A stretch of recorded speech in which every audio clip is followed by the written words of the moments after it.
Hey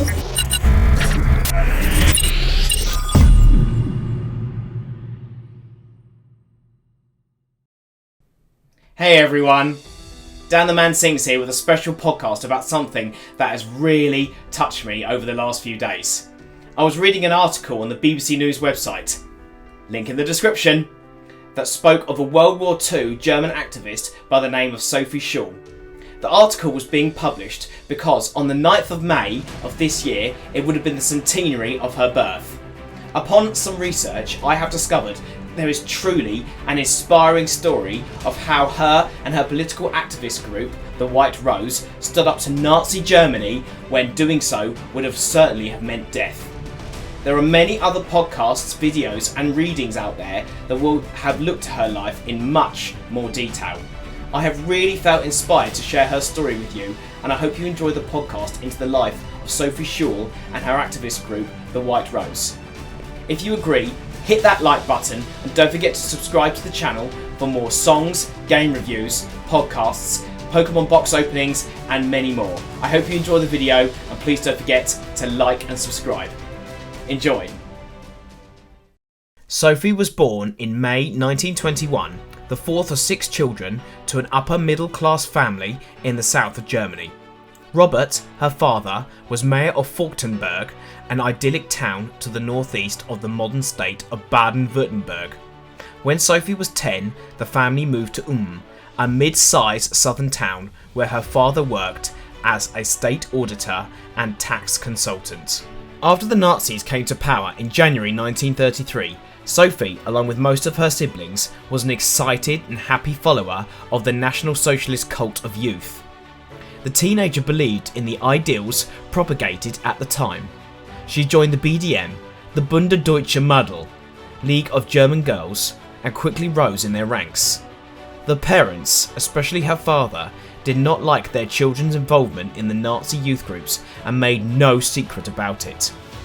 A critic of the party from the beginning, who had raised their children firmly grounded in the Christian tradition, Robert Scholl viewed the developments in Germany and their children's interest in Nazism with growing fear and horror. Lively discussions were a daily occurrence at the dinner table, teaching the children the value of open and honest conversation, a rarity at that time. On September 1st, 1939, Hitler invaded Poland, and 2 days later, France and Britain declared war on the Germans. The older Scholl brothers were sent off to fight on the front. Sophie's life in changed as well. She graduated high school in 1940 and longed to access higher education. She started an apprenticeship to become a kindergarten teacher. She eventually wanted to study biology and philosophy. When she finally moved to Munich to study these subjects in May 1942, her brother Hans, a medical student at the same university, and some of his friends had already begun to actively question the system. Serving on the Eastern Front, they learned about the crimes committed in Poland and Russia firsthand, and saw the misery with their own eyes. They knew they couldn't remain quiet. Starting in June 1942, they began printing and distributing leaflets in and around Munich, calling their fellow students with the German public to action. Other members of their circle joined in the endeavour, writing 4 pamphlets until the autumn of the same year. As a student, Sophie had seen the flyers and applauded their content as well as their authors' courage to speak truth to power. When she found out about her brother's involvement, she demanded to join the group. She did not want to stay passive anymore. The White Rose was a small group determined to bring change to the political system in Germany. At its core were siblings Hans and Sophie Scholl, their fellow students Alexander Schmorell, Willi Graf, Christoph Probst, and the Professor of Philosophy and Museology at the University of Munich, Kurt Huber. Together they published and distributed 6 pamphlets, first typed on a typewriter and then multiplied via mimeograph.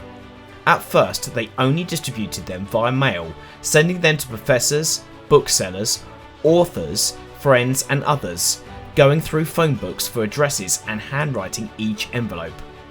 In the end, they distributed thousands, reaching households all over Germany.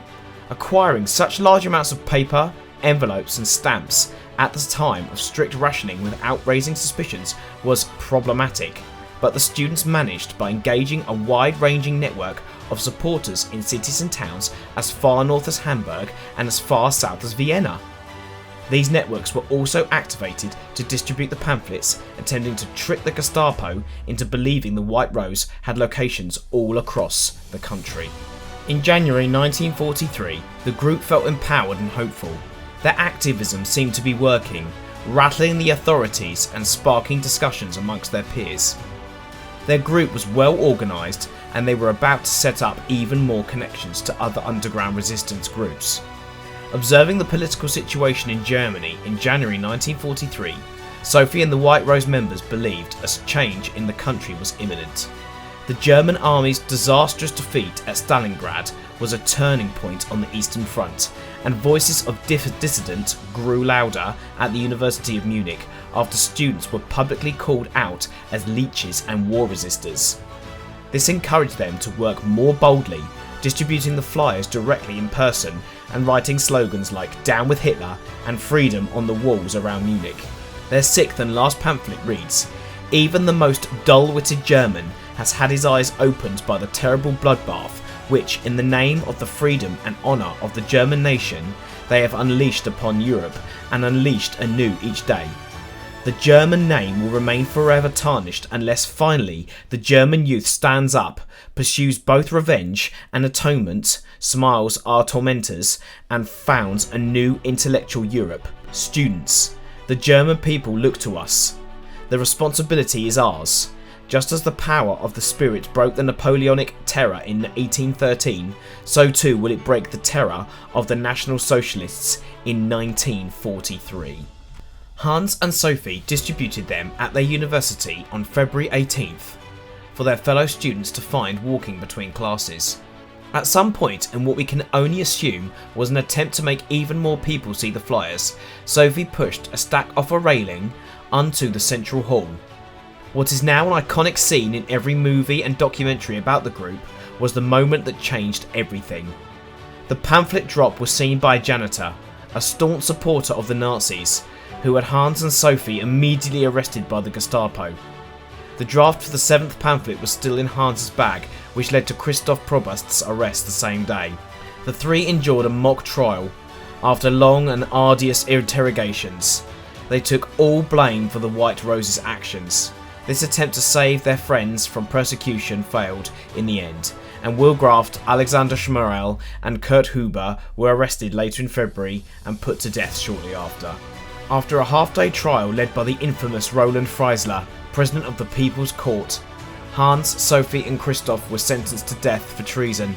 Despite this horrific prospect, Sophie did not waver. Freisler asked her, as the closing question, whether she hadn't indeed come to the conclusion that her conduct and the actions along with her brother and other persons in the present phase of the war should be seen as a crime against the community. Sophie answered, "I am now as before of the opinion that I did the best that I could do for my nation. I therefore do not regret my conduct and will bear the consequences that result from my conduct." Sophie Scholl, Hans Scholl and Christoph Probst were executed by guillotine on February the 22nd, 1943. In post-war Germany, the White Rose was and is revered. A myriad of schools, streets and a prestigious award are named after individual members, the group or the siblings Scholl. Sophie's story looms especially large in the history of Ulm.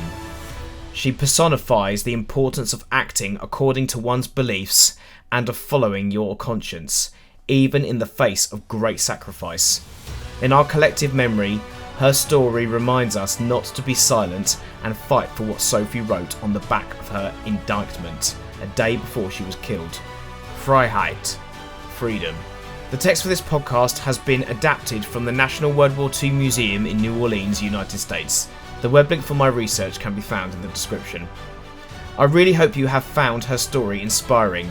It really took me back reading originally the BBC article and then doing some more research on her story.